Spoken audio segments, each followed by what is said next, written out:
Established ACC QBs face challenges during spring practice.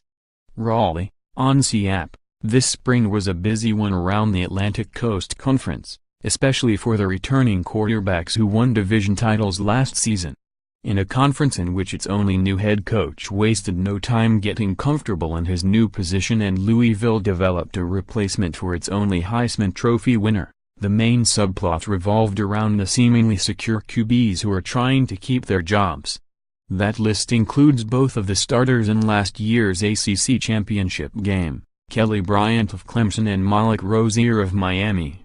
Bryant, who took over for Deshaun Watson in 2017 and led the Tigers to their third straight ACC title and third consecutive playoff berth, was pushed by highly touted freshman Trevor Lawrence and sophomore Hunter Johnson. "We've got a really good situation," Clemson coach Dabo Swinney said. "Never had quite this type of situation where we've got really four guys, along with Chase Bryce, that I think could go win with, literally. I think we could go win with any of those guys."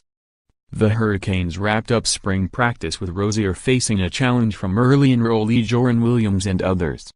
When Coach Mark Richt was asked following the final spring scrimmage if the competition was open, he responded absolutely. Until the bitter end. Some things to watch around the ACC when preseason camps open during the summer. Clemson's QB battle. Swinney has an embarrassment of riches with Lawrence and Johnson, the nation's top recruits in both 2018 and 17, respectively, competing with Bryant, who accounted for 24 touchdowns while leading the Tigers to a 12-2 record.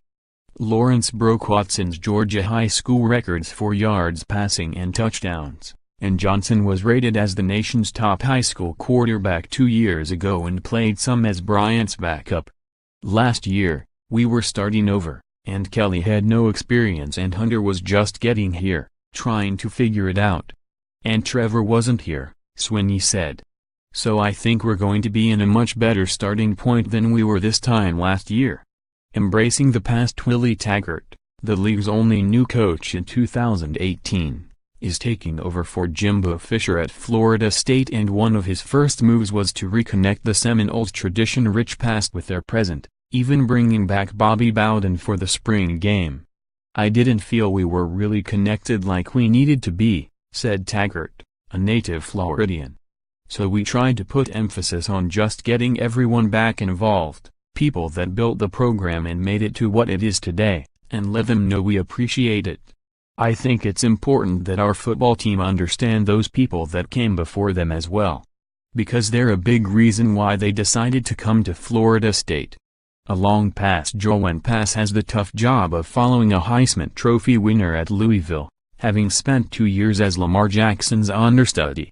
At 6'4" and 231 pounds, Pass probably won't tuck it and run quite as often as Jackson did when he won the Heisman 2 years ago, though Coach Bobby Petrino says Pass does run the 40-yard dash in 4.6 seconds. "He can throw the ball, he's big, he's got good vision," Petrino said. "He's also fast, you know?" Inspired Orange. It might be difficult to find a tougher player in the league than Syracuse QB Rex Culpepper, who threw a touchdown pass in the spring game less than a month after being diagnosed with a treatable form of testicular cancer that doctors later discovered had spread to his abdominal lymph nodes. He's undergoing chemotherapy and hopes to be cleared to play this season. He goes to class with a smile on his face. He comes to practice with a smile on his face, yet he's a very, very serious competitor, Coach Dino Babers said. "Anytime you've got a young man at that age that's so focused and so determined, and he knows what he wants most, and he's not willing to trade that in for something at the moment, that person's going to always be a positive reflection, not only on himself and his family, but also on his teammates." App sports writer Gary B. Graves in Louisville, Kentucky, contributed to this report. More app college football, www.collegefootball.app.org and https://twitter.com/app_top25.